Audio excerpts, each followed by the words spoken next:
अच्छा तुम रहते कहाँ हो? अच्छा तुम्हारा नाम क्या है? अच्छा एक बात बताओ, क्या तुम कल आ सकते हो?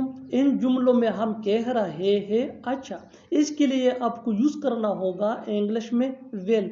आइए कंप्लीट स्ट्रक्चर देखते हैं।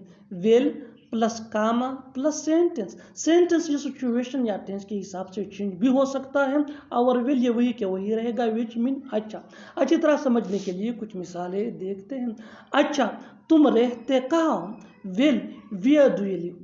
Well where do you live? अच्छा तुम्हारा नाम क्या है? Well what is your name? Well what is your name? अच्छा एक बात बताओ, क्या तुम कल आ सकते हो? Will tell me one thing, can you come tomorrow? Will tell me one thing, can you come tomorrow? बिल्कुल फार्मूले को हम स्टेप बाय स्टेप फॉलो कर रहे हैं। आप भी इस फार्मूले के बेस पे ऐसे जुमले बना सकते हैं अंग्रेजी जुबान में आसानी से।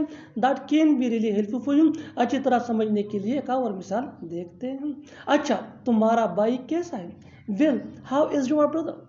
Well how is your brother? और आखिर में ये सेंटेंस आपके लिए, कमेंट सेक्शन में इसका जवाब ज़रूर देना। अच्छा तुम कहाँ हो? अच्छा तुम कहाँ हो? Subscribe to English PS for more advance English sentence structure. Thanks ma'am.